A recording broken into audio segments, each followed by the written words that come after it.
In this episode, we're going to talk about praising our children. Is it possible to overpraise your child? Well, I'm going to give a hard answer. Yes and no. It really depends on how we praise. Sometimes when we overpraise our children, we can create children who are really dependent on praise. Sometimes people refer to them as praise junkies.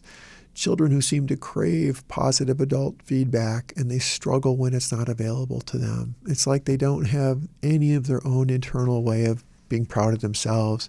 They need to have somebody outside of them saying, good job, or that's great, or you're awesome.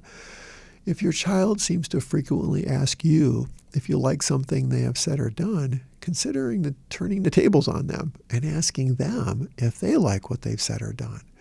Go further and ask them to share what it is like or what they like about it. We're going to talk more about how to do that when it comes to praise.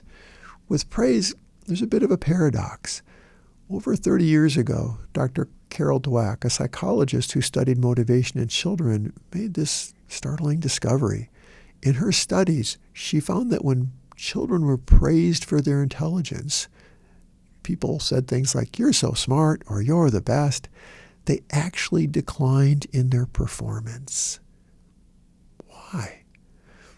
Dr. Dweck's work suggests that we may be praising the wrong thing. When we praise results, what happens when kids are more challenged? If they have this fixed mindset that you either are smart or you're not, or you have it or you don't, they tend to give up. Their experiences were not consistent with their self-beliefs, so they got frustrated. They gave up. On the other hand, if children have a growth mindset, that they could learn and get better, they continued to try and learn. They improved.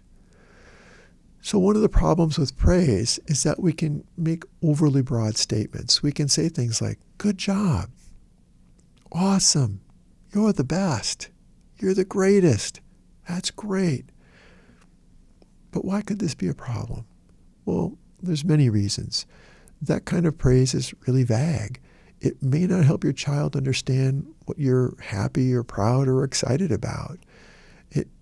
It may not really deepen your child's understanding of the experience. They saw you get excited, but they really don't know how to evaluate it themselves. Your praise for them may not be accurate.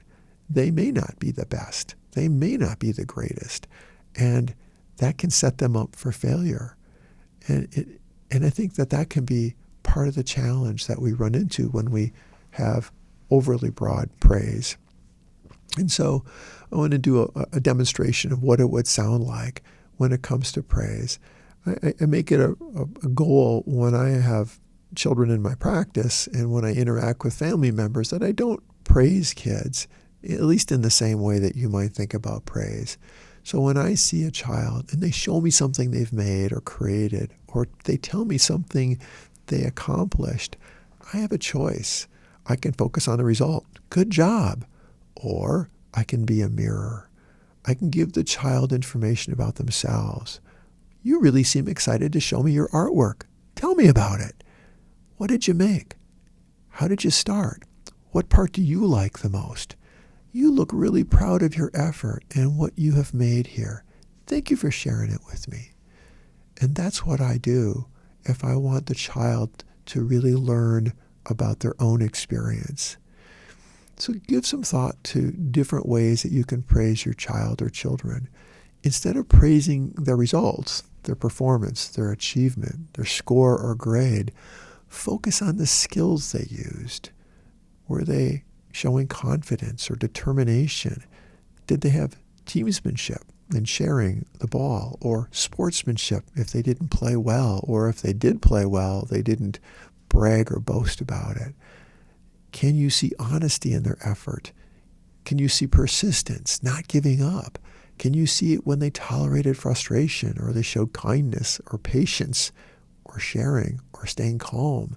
Those are the qualities that we want to grow in our children. The results will come. Why do we praise? We praise because we want to encourage our child. And usually we want to encourage something that they've said or done.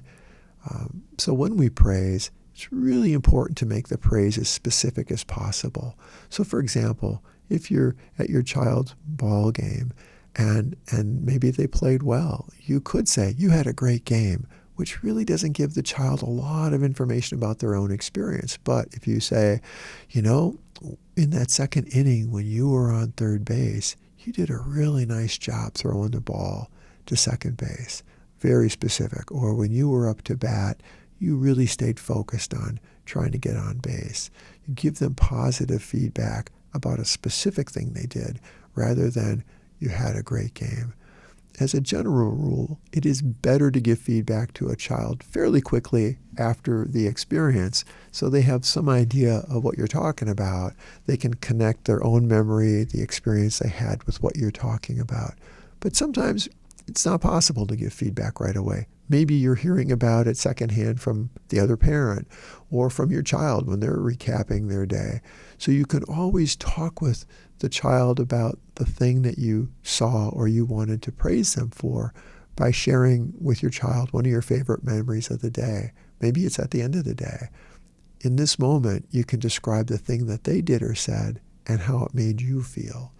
You can also share your positive memories with a family friend or with a relative and allow your child to overhear you sharing it. You can say, boy, my son had a great game. When he was playing on second base, he did the best job at covering that base and throwing the ball to first base to tag the other player out. So you can give details that are specific. Or the team had a rough game, but my son held his head up high and he didn't pout about it. It's just a game, and he learned a lot about how to play better. And so trying to focus on the positives is always important. We call this term capitalization, and it's a fancy word when you think about it, but it really is, in relationship science, it really helps us to celebrate the joy and success of another person.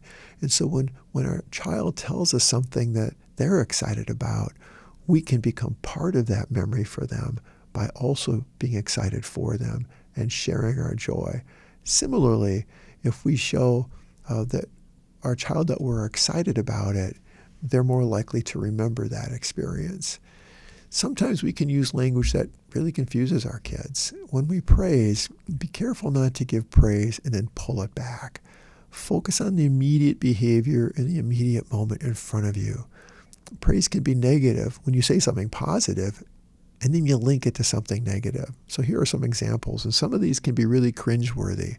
Wow, you really did it well in that game. Aren't you glad you didn't quit like you said you were going to last week? Or, look how well that project turned out. Was all that whining you did last night worth it? Or, your room looks so neat and clean. Why can't it always look this nice? When we say things like that, it can cause kids to be a little confused because we're reminding them of their failures also. And if we want to grow the good behavior, it might be better to focus on the things they're doing in the moment. They know they've made mistakes. Let's focus on the present. To recap, when we praise our children, we want to grow good behavior. We want to help them to see their own qualities and strengths. It is not the result that deserves the praise. It is the effort and the joy and all the many qualities that we want our child to see in themselves. So how do you strengthen praise skills? Well, give some thought to the different ways you can praise your child or children. Is it their patience, their curiosity, their determination, their honesty, their kindness, their creativity, their flexible thinking, their sharing, their work ethic, their sportsmanship, their teamsmanship? What are some of the qualities and character traits you see in your child that you want them to see? What do you want to grow in them? So the next time you feel like saying, good job or awesome, catch yourself and go deeper. Your child will appreciate the extra effort that you take in helping them to deepen their own experience in the moment. Be a mirror and reflect what you see in your child.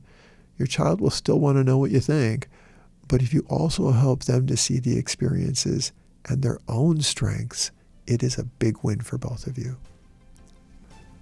Thank you for tuning in and considering this parenting topic. I hope that this information added to your growing toolbox for parenting your child or children. Please consider exploring other topics in this series. Remember, no one parenting tool can do everything. We need many tools to become the best parents for our children. Your children's future depends on you and the time and effort you invest in them today.